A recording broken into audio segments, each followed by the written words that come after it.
அட்டகாசமான சுவையில் 4 விதமான நான்வெஜ் ரெசிபீஸ் தாங்க பார்க்க போகிறோம். ஒவ்வொரு ரெசிபியும் வேறு லெவல் டேஸ்ட்டில் இருக்கும். ஒவ்வொரு ரெசிபியும் உங்களுக்கு ரொம்பவே பிடிக்குங்க. இட்லி, தோசை, சப்பாத்தி, ரைஸ்னு எல்லாத்துக்குமே ரொம்பவே டேஸ்டியாக இருக்கும். வீடியோ சேவ் பண்ணி வச்சுட்டு வாங்க, எப்படி செய்கிறதுன்னு பார்க்கலாம். முதல்ல முட்டை குழம்பு எப்படி செய்கிறதுன்னு பார்க்கலாங்க. இதுக்கு முதல்ல 6 முட்டைகளை வேக வச்சுட்டு இது போல் கட் பண்ணி எடுத்து வச்சுக்கோங்க. மிக்சர் ஜாரில் 1 இன்ச் அளவுக்கு இஞ்சி சேர்த்துக்கோங்க. இது கூடவே ஒரு 10 பல்லு பூண்டு சேர்த்துக்கோங்க. அடுத்து 2 பச்சை மிளகாயை உடச்சி சேர்த்துட்டு கொஞ்சமாக புதினா இலை சேர்த்துக்கோங்க. அடுத்து இது போல் தண்டுகள், கொத்தமல்லி தண்டுகளை சேர்த்துக்கோங்க. அடுத்து ஒரு பெரிய சைஸ் வெங்காயத்தை இது போல் நீளமாக நறுக்கிட்டு சேர்த்துக்கோங்க. அடுத்து இது கூட ஒரு 10 முந்திரி சேர்த்துக்கிறேங்க. முந்திரி இல்லைனாலும் பரவாயில்ல. ஒரு ஸ்பூன் அளவுக்கு பொட்டுக்கடலை சேர்த்துட்டு கொஞ்சமாக தண்ணி சேர்த்து இது போல் நல்லா ஃபைன் பேஸ்ட்டாக அரைச்சி எடுத்து வச்சுக்கோங்க. இப்போது பேனில் 3லேருந்து 4 டேபிள் ஸ்பூன் அளவுக்கு எண்ணெய் சேர்த்துக்கோங்க. எண்ணெய் காஞ்ச பிறகு 1/2 டீஸ்பூன் அளவுக்கு சோம்பு சேர்த்துக்கோங்க. கூடவே 2 கொத்து கருவேப்பிலை சேர்த்துக்கலாம். அடுத்து 2 பெரிய சைஸ் வெங்காயத்தை நல்லா பொடியாக நறுக்கிட்டு சேர்த்துக்கோங்க. சேர்த்துட்டு மிதமான தீயில் வச்சு நல்லா வதக்கி விட்டுக்கோங்க. வெங்காயம் நல்லா நிறம் மாறி நல்லா பொன்னிறமாக வதங்கி வரணும்.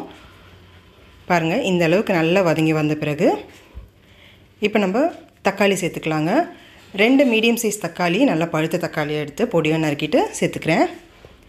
இப்போ மிதமான தீயில் நல்லா வதக்கி விட்டுக்கோங்க. தக்காளி நல்லா கொழிஞ்சி வரணும். அப்போ தான் இந்த குழம்பு நம்மளுக்கு சரியான பதத்தில் கிடைக்கும். தக்காளி நல்லா கொழிஞ்சி வரதுக்காக உப்பு சேர்த்துக்கலாம். 1/4 டீஸ்பூன் அளவுக்கு நான் சேர்த்துருக்கேங்க. உங்களுக்கு தேவையான அளவுக்கு உப்பு சேர்த்துக்கோங்க. இப்போ பாருங்கள், வெங்காயமும் தக்காளியும் நல்லா கொழிஞ்சி வந்திருக்கு. இந்த அளவுக்கு வதக்கி விட்ட பிறகு மசாலாலாம் சேர்த்துக்கலாம். 1/2 டீஸ்பூன் கரம் மசாலா, 1/2 டீஸ்பூன் சீரகத்தூள், 1/4 டீஸ்பூன் மஞ்சள் தூள், 1 டீஸ்பூன் காஷ்மீரி ரெட் சில்லி சேர்த்துங்க. குழம்பு ரொம்பவே நல்ல கலர் கொடுக்கும். 1 டீஸ்பூன் வெறும் மிளகாய்த்தூள், 1 டீஸ்பூன் மல்லித்தூள், 1/2 டீஸ்பூன் மிளகுத்தூள் சேர்த்துட்டு இப்போ இது நல்லா கலந்து விட்டுக்கோங்க. உங்கள்கிட்ட காஷ்மீரி ரெட் சில்லி இல்லைனாலும் பரவாயில்லைங்க. 3/4 டீஸ்பூன் அளவுக்கு வெறும் மிளகாய்த்தூளை சேர்த்துக்கலாம். இப்போ இது நல்லா கலந்து விட்ட பிறகு 1 கப் அளவுக்கு தண்ணி சேர்த்துக்கோங்க. சேர்த்துட்டு இப்போ இது நல்லா கலந்து விட்டுக்கோங்க. கலந்து விட்டுட்டு இப்போ நம்ம அரைச்சி வச்சுருக்க மசாலாவை சேர்த்துக்கலாம். சேர்த்துட்டு இப்போ இது நல்லா கலந்து விடுங்க. ஒரு 5 நிமிஷத்துக்கு மிதமான தீயில் இந்த மசாலாலாம் நம்ம கொதிக்க வைக்கலாம். எண்ணெய் பிரிஞ்சு நல்லா கொதி வரணுங்க. அந்த அளவுக்கு இதை நம்ம கொதிக்க வச்சு எடுத்துக்கலாம். இப்போ தேவையான அளவுக்கு தண்ணி சேர்த்துக்கோங்க. குழம்பு எந்த பதத்துக்கு உங்களுக்கு தேவையோ அதுக்கேற்றது போல் 1/2 கப்பு இல்லை 1 கப் அளவுக்கு தண்ணி சேர்த்துக்கலாம். சேர்த்துட்டு இப்போ இது நல்லா கலந்து விட்டுருங்க. பாருங்கள், நல்ல சரியான பதத்தில் இருக்குது. இப்போ இந்த ஸ்டேஜில் நம்ம வேக வச்சுருக்க முட்டைகளை இது போல் சேர்த்துக்கோங்க. முட்டைகளை சேர்த்த பிறகு கலந்து விட வேண்டாம். முட்டைகள் நல்லா குழம்புல மூழ்கி வர மாதிரி இது போல் சேர்த்துக்கலாம். பொடியை நறுக்கின கொத்தமல்லி தூவிட்டு மூடி வச்சுடுங்க. மிதமான தீயில் ஒரு 2 நிமிஷம் மட்டும் கொதி வந்துச்சுனாலே போதும். 2 நிமிஷம் கழித்து பாருங்கள், நல்லா சூப்பரான டேஸ்ட்டில் முட்டை குழம்பு ரெடிங்க. கண்டிப்பாக மிஸ் பண்ணாமல் ட்ரை பண்ணி பாருங்கள்.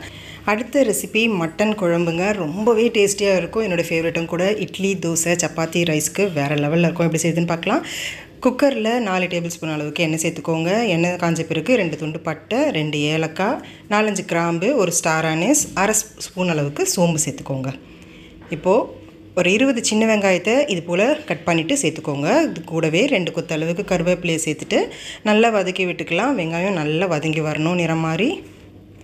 இப்போ அடுத்ததாக 1 டேபிள் ஸ்பூன் அளவுக்கு இஞ்சி பூண்டு விழுது. இந்த ரெசிபிக்கு இஞ்சி பூண்டு விழுது கொஞ்சம் அதிகமாகவே சேர்த்துக்கணுங்க. சேர்த்துட்டு பச்சை வாசனை போகிற வரைக்கும் இதை நல்லா கலந்து விட்டுக்கலாம். இப்போ அடுத்ததாக 2 வெங்காயம், நல்லா மீடியம் சைஸ் வெங்காயத்தை நல்லா பேஸ்ட்டாக அரைச்சிட்டு சேர்த்துக்கிறேன். சேர்த்துட்டு இப்போ இது நல்லா வதக்கி விடுங்க. வெங்காயத்தோட பச்சை வாசனை போகிற வரைக்கும் நல்லா எண்ணெய் பிரிஞ்சு வர வரைக்கும் நல்லா வதக்கி விட்டுக்கலாம். அடுத்ததாக 2 பச்சை மிளகாயை இது போல் கட் பண்ணி சேர்த்துக்கோங்க. இது கூடவே 2 பழுத்த தக்காளியை நல்லா பொடியாக நறுக்கிட்டு சேர்த்துக்கலாம். சேர்த்துட்டு நல்லா வதக்கி விடுங்க. தக்காளி நல்லா கொழிஞ்சி வெந்து வரணும். இப்போ உப்பு சேர்த்துக்கலாம். 1/4 டீஸ்பூன் அளவுக்கு உப்பு சேர்த்துருக்கேன். சேர்த்துட்டு நல்லா கலந்து விடுங்க. அடுத்ததாக இப்போ தேவையான மசாலா எல்லாம் சேர்த்துக்கலாங்க. 1/2 டீஸ்பூன் மஞ்சள் தூள், 1 டீஸ்பூன் வெறும் மிளகாய் தூள், 1 teaspoon Kashmiri red chilli powder சேர்த்துக்கோங்க. 1 டீஸ்பூன் அளவுக்கு மல்லித்தூள் சேர்த்துக்கலாம். சேர்த்துட்டு இப்போ இது நல்லா கலந்து விடுங்க. லோ ஃப்ளேமில் வச்சு நல்லா கலந்து விட்டுக்கோங்க. கலந்து விட்டுட்டு இப்போ மட்டன் சேர்த்துக்கலாம். 800 கிராம் அளவுக்கு நான் மட்டன் நல்லா க்ளீன் பண்ணிவிட்டு சேர்த்துக்கிறேன். சேர்த்துட்டு மட்டனில் நான் மசாலா எல்லாம் ஒட்டி வர மாதிரி நல்லா கலந்து விட்டுக்கலாம். ஒரு 3 நிமிஷத்துக்கு நல்லா கைவிடாமல் கலந்து விட்டுக்கோங்க. இப்போ அடுத்ததாக ஒரு 1/2 கப் அளவுக்கு மட்டும் தண்ணி சேர்த்துட்டு இது நல்லா கலந்து விடுங்க. கலந்து விட்டுட்டு மூடி வச்சுடுங்க. ஒரு 5 நிமிஷத்துக்கு இது நல்லா கொதி வரட்டும். மீடியம் ஃப்ளேமில் வச்சு 5 நிமிஷம் கொதிக்க வச்சுடுங்க. இப்போ 5 நிமிஷம் கழிச்சு பாருங்கள், நல்லா கலந்து விட்டுக்கோங்க. மசாலாலாம் நல்லா வெந்து வந்திருக்கும். இப்போ இந்த ஸ்டேஜில் 1 டீஸ்பூன் அளவுக்கு மட்டன் மசாலா பவுடர் சேர்த்துருக்கேன். நீங்கள் எந்த பிராண்டில் வேணாலும் சேர்த்துக்கலாங்க. சேர்த்துட்டு இப்போ இது நல்லா கலந்து விட்டுக்கோங்க. இப்போ 1 கப் அளவுக்கு தண்ணி சேர்த்துக்கிறேன். சேர்த்துட்டு நல்லா கலந்து விட்டுட்டு குக்கர் மூடி வச்சிடலாம். நான் 8 விசில் வச்சு எடுத்துக்கிறேங்க. அப்போ தான் எனக்கு மட்டன் நல்லா சாஃப்டாக வெந்து வரும். இப்போது ஸ்டீம் இறங்கின பிறகு பாருங்கள், குழம்பு நல்லா சூப்பராக நம்மளுக்கு ரெடியாகி வந்துடுச்சு. இப்போ கடைசியாக 1/2 கப் அளவுக்கு திக்கான தேங்காய் பால் சேர்த்துக்கோங்க. சேர்த்துட்டு இது நல்லா கலந்து விட்டு ஒரு 3 நிமிஷத்துக்கு மீடியம் ஃப்ளேமில் வச்சு நல்லா கொதிக்க வச்சுக்கலாம். இப்போ 3 நிமிஷம் கழிச்சு 1/2 டீஸ்பூன் அளவுக்கு மிளகுத்தூளும் பொடியாக நறுக்கின கொத்தமல்லி தூவிட்டு கலந்து விட்டு இறக்குனிங்கன்னா அட்டகாசமான சுவையில் மட்டன் குழம்பு ரெடிங்க. மிஸ் பண்ணாமல் இதை கண்டிப்பாக ட்ரை பண்ணி பாருங்கள். அடிக்கடி செய்வீங்க, அவ்வளோ ருசியாக இருக்கும். அடுத்ததான் நம்ம பார்க்க போகிற ரெசிபி பெப்பர் சிக்கன் மசாலா. செம்ம டேஸ்டியாக இருக்குங்க. ரைஸ்க்கு வேறு லெவலில் இருக்கும். மிஸ் பண்ணாமல் ட்ரை பண்ணி பாருங்கள். கடாயில் 4 டீஸ்பூன் அளவுக்கு எண்ணெய் சேர்த்துக்கோங்க. 2 துண்டு பட்டை, 2 ஏலக்காய், 3-4 கிராம்பு சேர்த்துக்கோங்க. அடுத்து 2 பெரிய சைஸ் வெங்காயத்தை நல்லா பொடியாக நறுக்கிட்டு சேர்த்துட்டு வெங்காயத்தை நல்லா வதக்கி விட்டுக்கோங்க. இது செய்கிறது ரொம்பவே சுலபங்க. ரொம்ப சட்டுன்னு செஞ்சு முடிச்சிடலாம். அடுத்து 2 பச்சை மிளகாயை ரொம்ப பொடியாக நறுக்கிட்டு சேர்த்துக்கோங்க. இது கூட 1 டீஸ்பூன் அளவுக்கு உப்பு சேர்த்துட்டு நல்லா கலந்து விட்டுக்கோங்க. வெங்காயத்தோட நிறம் நல்லா இது போல் பொன்னிறமாக மாறி வரணும். அப்போ தான் டேஸ்ட் நம்மளுக்கு ரொம்பவே நல்லாயிருக்கும். அடுத்து 1 டீஸ்பூன் அளவுக்கு இஞ்சி பூண்டு விழுதும் 2 கொத்து கருவேப்பிலையும் சேர்த்துட்டு இஞ்சி பூண்டு விழுதோட பச்சை வாசனை போகிற வரைக்கும் நல்லா வதக்கி விட்டுக்கோங்க. ஒரு 3 நிமிஷத்துக்கு நல்லா வதக்கி விட்டுக்கலாம். அடுத்ததாக துருவின இஞ்சி 1 டீஸ்பூன் அளவுக்கு சேர்த்துக்கோங்க. நம்ம இஞ்சி பூண்டு விழுது சேர்த்தாலுமே இஞ்சியோட டேஸ்ட் தான் இதுக்கு அதிகமாக தேவைப்படும். அதனால் 1 டீஸ்பூன் இஞ்சியை நல்லா பொடியாக துருவிட்டு சேர்த்துக்கோங்க. சேர்த்துட்டு ஒரு 2 நிமிஷம் கலந்து விட்ட பிறகு நல்லா பொடியாக நறுக்கின தக்காளி 2 தக்காளி சேர்த்துக்கிறேன். சேர்த்துட்டு இப்போ இது நல்லா வதக்கி விட்டுக்கோங்க.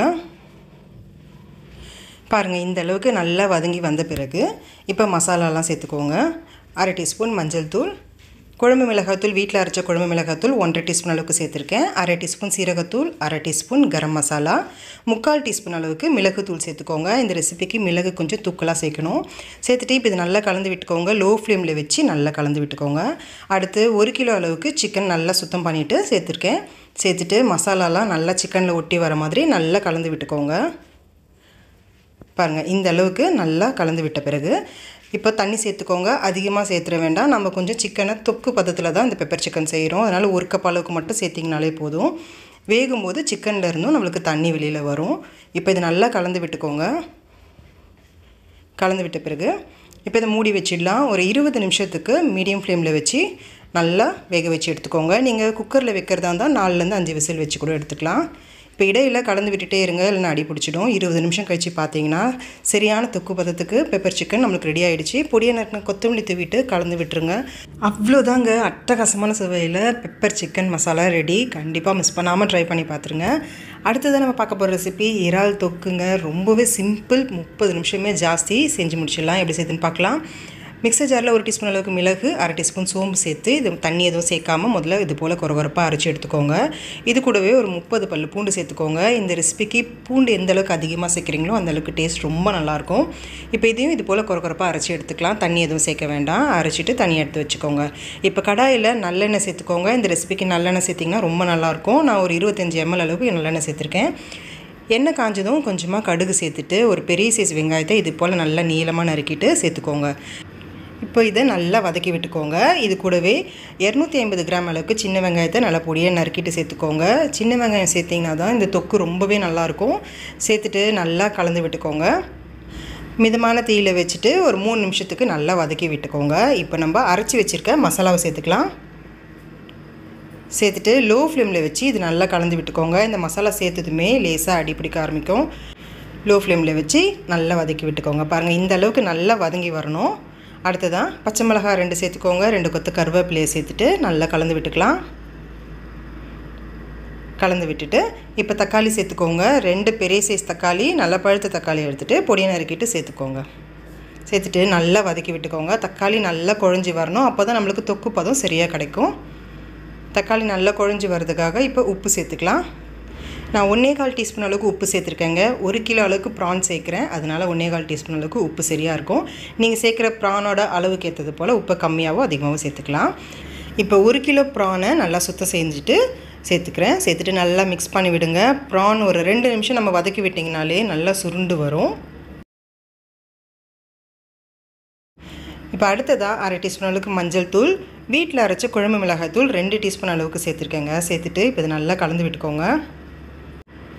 இறாலில் மசாலாலாம் நல்லா ஒட்டி வர மாதிரி நல்லா கலந்து விட்டுக்கோங்க. பாருங்கள், இந்த அளவுக்கு நல்லா வதக்கி விட்டுக்கிட்டு இப்போ நம்ம தண்ணி சேர்த்துக்கலாம். இறால் தொக்குன்றதுனால அதிகமாக தண்ணி சேர்க்கக்கூடாதுங்க. 3/4 கப் அளவுக்கு மட்டும்தான் தண்ணி சேர்க்கணும். சேர்த்துட்டு இப்போ இது நல்லா கலந்து விட்டுக்கோங்க.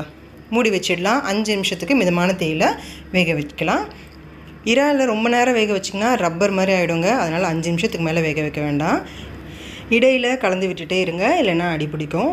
இப்போ 5 நிமிஷம் கழித்து பாருங்கள், இறால் தொக்கு ரொம்ப பர்ஃபெக்டான பதத்தில் நம்மளுக்கு ரெடி ஆகிடுச்சு. இப்போ பொடியாக நறுக்கினா கொத்தமல்லி தூவிட்டு கலந்து விட்டுருங்க. ஸ்டவ் ஆஃப் பண்ணிடலாம். அவ்வளோதாங்க, அட்டகாசமான சுவையில் இறால் தொக்கு ரெடி. ரொம்பவே சிம்பிளான இறால் தொக்கு, செம்ம டேஸ்டியாக இருக்கும். மிஸ் பண்ணாமல் ட்ரை பண்ணி பாருங்கள். இப்போ இந்த 4 ரெசிப்பியில் உங்களோட ஃபேவரட் ரெசிபி எதுன்னு எனக்கு கமெண்ட் செக்ஷனில் சொல்லுங்கள். இந்த வீடியோ பிடிச்சிருக்குன்னு நினைக்கிறேன். பிடிச்சிருந்துச்சுன்னா லைக் பண்ணுங்கள். உங்கள் ஃப்ரெண்ட்ஸ் அண்ட் ஃபேமிலி கூட நிறைய ஷேர் பண்ணிக்கோங்க. அப்படியே அம்மாடி கிச்சனுக்கு சப்ஸ்கிரைப் பண்ணிக்கோங்க. Thank you friends.